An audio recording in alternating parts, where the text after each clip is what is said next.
பணத்தை பத்தின ஒரு முக்கியமான விஷயத்தை தான் நாம இப்போ முழுமையா பார்க்க போறோம்.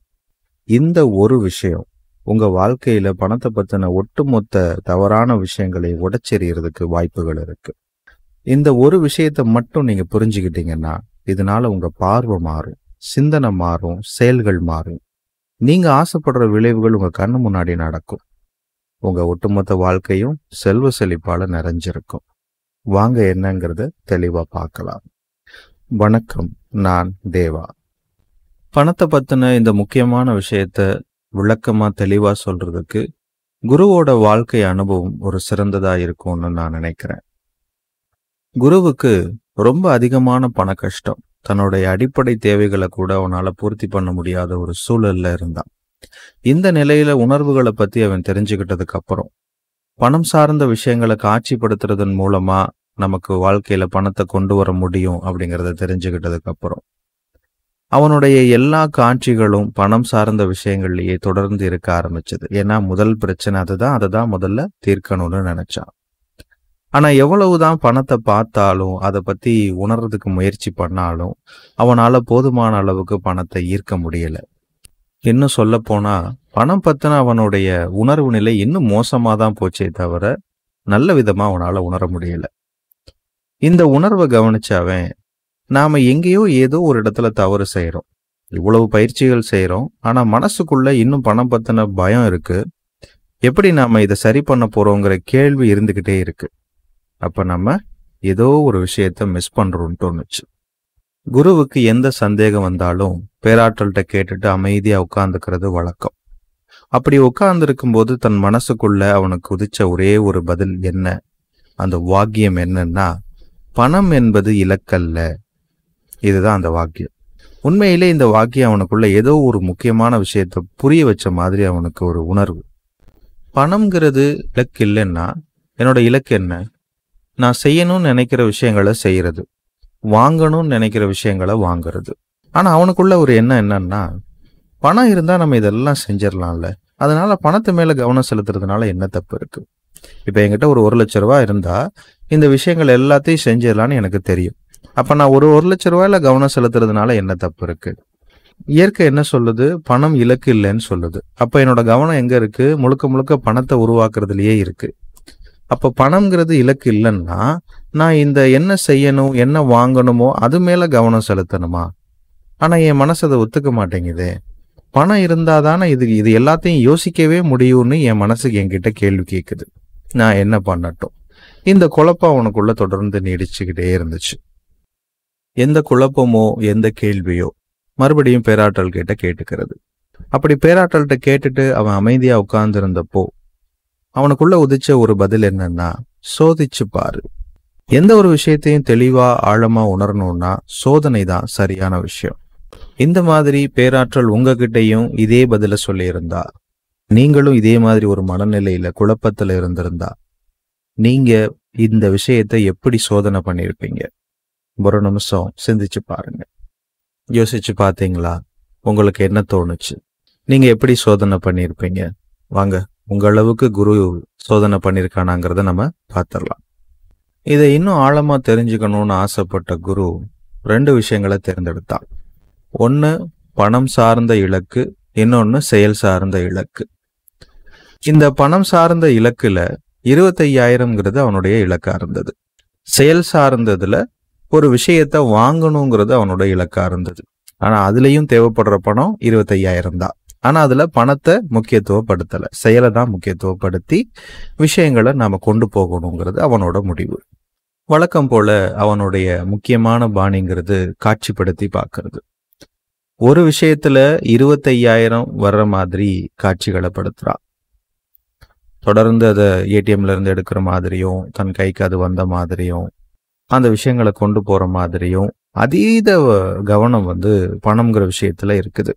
இத காலையிலையும் அடுத்த இலக்கு ஒன்று தேர்ந்தெடுத்திருந்தான் இல்லையா, அதை இரவு நேரத்திலையும் காட்சிப்படுத்துறான். அதை எப்படி காட்சிப்படுத்துறான்னா, அதுல பணத்தையே அவன் பார்க்கல. அந்த விஷயத்த போறான், நேரா பார்க்கறான், அது நல்லா இருக்கா, அது எப்படி இருக்கு, அந்த பொருளை பார்த்து அந்த பொருளை வாங்கிட்டு வர்றான். அந்த இடத்துல பணம் சார்ந்த விஷயமே அவன் ஒரு துளி கூட சிந்தனை பண்ணல. கடைசியா பில் போடும்போது மட்டும் பில்லை பே பண்ணிட்டு ரொம்ப கேஷுவலா வெளியில வர்ற மாதிரி அவனுடைய காட்சிகள் அமையுது. இதை தொடர்ந்து செய்யும்போது அவனுக்கு ஏற்பட்ட ஒரு ஆச்சரியமான அனுபவம் என்னன்னா, இந்த 2 காட்சிப்படுத்துதல்லையும் உணர்வுகள் நிறைய வித்தியாசம் இருந்தது.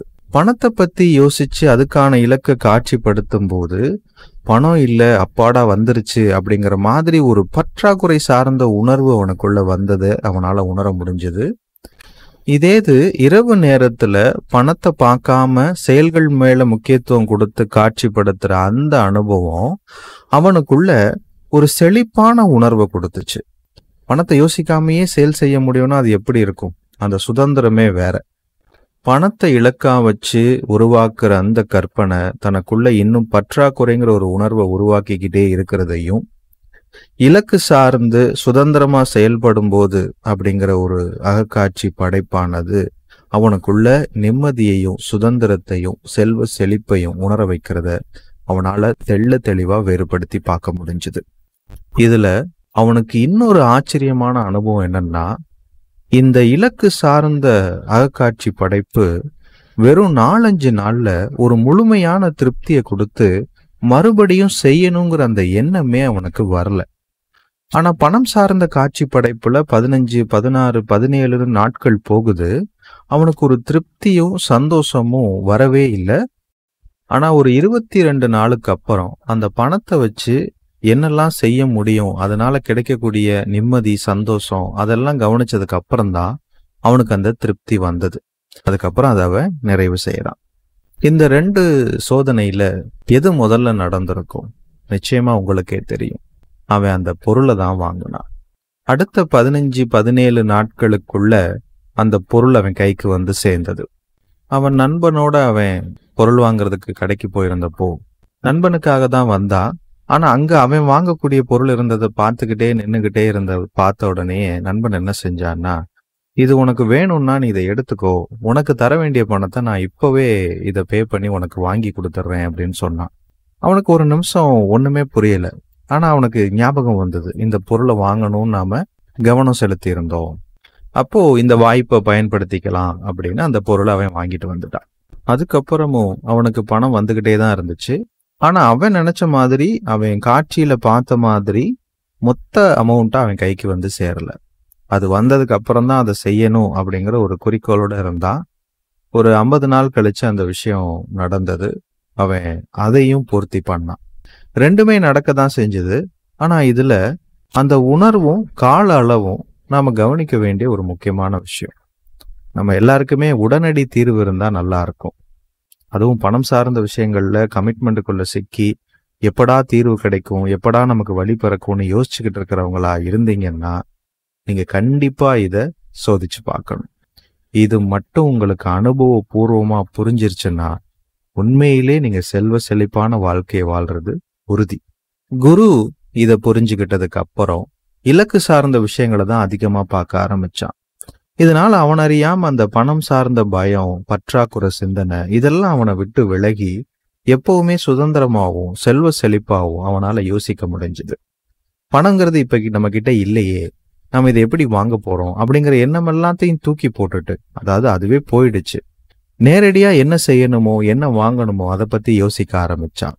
அந்த சுதந்திரம் அதுதான் பணத்தை ஈர்க்கக்கூடிய மந்திரம்னே சொல்லலாம்.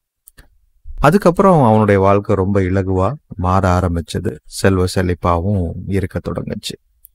ஆனா இதுக்கு குரு அதை சோதிச்சு பார்த்தான்.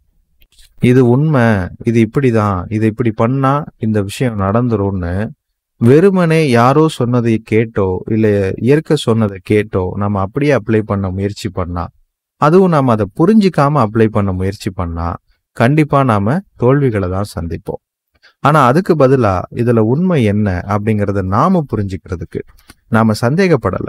ஆனா இது ஆழமா புரிஞ்சுக்கணும் இல்லையா? அதனால நாம அதை உண்மையா என்னங்கிறத சோதிச்சு பார்த்தோம் அப்படின்னா, ஏன்னா உண்மை எப்பவுமே அப்படியே நிற்கும். நீங்க எவ்வளவு சோதிச்சு பார்த்தாலும், நீங்க சரியா உணர்ந்தாலும் தப்பா உணர்ந்தாலும் உண்மை என்னைக்கும் மாறாது. அப்ப அந்த உண்மைங்கிறது உறுதியா இருக்கும்போது நாம இன்னும் தெள்ள தெளிவா நம்மளோட வாழ்க்கைய எடுத்துட்டு போக முடியும். இதுதான் உண்மையிலே தெளிவுங்கிறது. ஏதோ பல விஷயங்களை யோசிச்சு இது இப்படிதான் இருக்கும் அப்படிங்கிற யூகத்துல நாம ஒரு முடிவுக்கு வர்றது தெளிவு கிடையாது.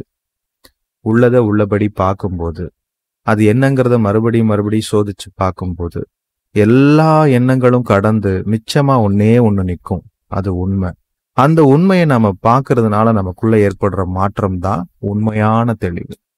அது நமக்குள்ள நிகழும்போது நாம சுதந்திரத்தையும் செல்வ செழிப்பையும் நம்மளோட இயல்பா அடைஞ்சிருப்போம். இதுதான் நம்ம எல்லாருடைய நோக்கமும் ஆசையும். இந்த ஒரு விஷயத்த நம்ம கண்டிப்பா புரிஞ்சுக்கிட்டே ஆகணும். இப்போ உங்களுக்கு புரிஞ்சிருக்கும்னு நினைக்கிறேன். ஆனா நீங்க இது சோதனை செய்ய வேண்டிய நேரம். நான் சொன்னதையும் அப்படியே நம்பி நீங்க டைரக்டா இலக்க நோக்கி இறங்குனீங்கன்னா உங்களுக்கு தடுமாற்றங்கள் ஏற்படலாம். 2 விஷயத்தையும் சோதிச்சு பாருங்க. உங்களுக்கும் உண்மை என்னங்கிறது புலப்படும். அது ரொம்ப முக்கியம். இந்த பதிவு நிச்சயம் உங்களுக்கு ஒரு தெளிவை கொடுத்திருக்கும் நம்புறேன். இது பயனுள்ளதுன்னு நீங்க நினைச்சீங்கன்னா உங்க உறவுகளோடையும் நட்புகளோடையும் பகிர்ந்துக்கங்க. நன்றிகள் கோடி.